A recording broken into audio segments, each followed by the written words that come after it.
Will Verstappen follow Lambiase with a move to McLaren? Gianpiero Lambiase will leave Red Bull Racing in 2028 for a move to McLaren. How likely is it that Max Verstappen will follow him? For 10 years, the duo has been inseparable. Helmut Marko and Christian Horner, both of whom have now left the Austrian Formula 1 team, repeatedly joked about Verstappen and Lambiase as an old married couple. They were referring to the many debates the two had over the team radio and the close bond of trust between the driver and engineer. Will Verstappen follow Lambiase to McLaren? It is not out of the question that Verstappen will eventually move to McLaren as well, but the Dutchman will not blindly follow his loyal friend to the British F1 team. He first wants to see how the situation at Red Bull Racing develops, GP Blog has understood. After winning his first world title in 2021, Verstappen explicitly tied his own future to that of GP. I told him that I only work with him. As soon as he stops, I stop too, he said during his end-of-year interview on Ziggo Sport. It's incredible how we work together. Of course, sometimes we can be quite strict with each other, but that's what I want, because he also needs to be able to tell me that I'm a jerk, and I need to be able to say the same to him.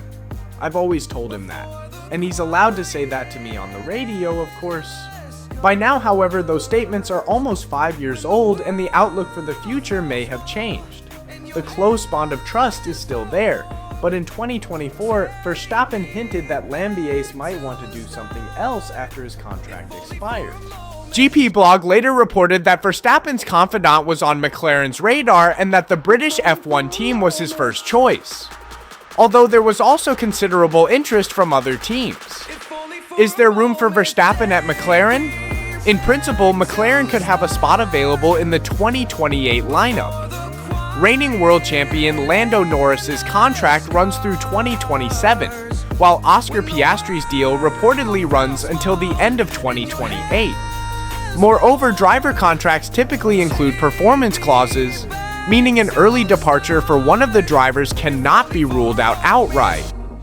Even if a seat opens up for Verstappen in 2028, it is not a given that he will actually follow Lambiase. The four-time world champion is clearly unhappy with the current F1 cars, and has repeatedly emphasized that he does not rule out an early retirement. In addition, as mentioned, he first wants to see how things unfold at Red Bull.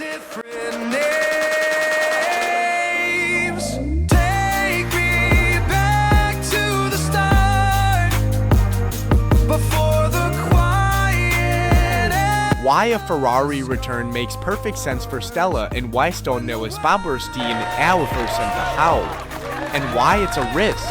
Andrea Stella has been tipped as a potential successor to Frederic Vasseur as Ferrari team principal from 2028. But would that move actually make sense?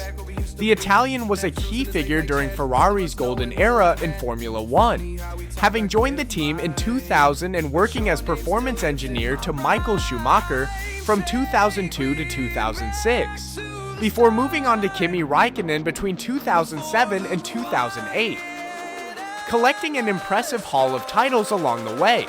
Stella then partnered Fernando Alonso as race engineer from 2010 to 2014, before leaving Ferrari the following year and embarking on a long stint at McLaren. That journey ultimately led him to the role of team principal in 2023, guiding the team to its last two constructors' titles and playing a central role in its resurgence. Would it make sense for Stella to leave McLaren? As outlined, the Italian has been one of the key architects, alongside Zak Brown and Rob Marshall, behind McLaren's revival, with the Woking-based team having gone without a title since 2008 and slipping down the order over the years, particularly during the failed reunion with Honda. Stella therefore knows he is currently in a strong position within a well-structured and proven team, and walking away to join another outfit could prove more of a step backwards than a move forward. That said, the pull of home and his roots, combined with the enduring allure power of a team like Ferrari, despite its long title drought in Formula One, remains a factor that cannot be overlooked for someone who spent more than half of his career in Maranello. On the other hand, Ferrari would be bringing back one of its own trusted figures, someone who also speaks the language, a key factor for a team like the Maranello outfit. Clearly, it is still far too early to make firm assessments or draw any conclusions, especially given that the sport is only at the start of a new regulatory era with the competitive order, potentially looking very different by 2028. Funny how we talk like we're fine, but your name still lives in my rhyme.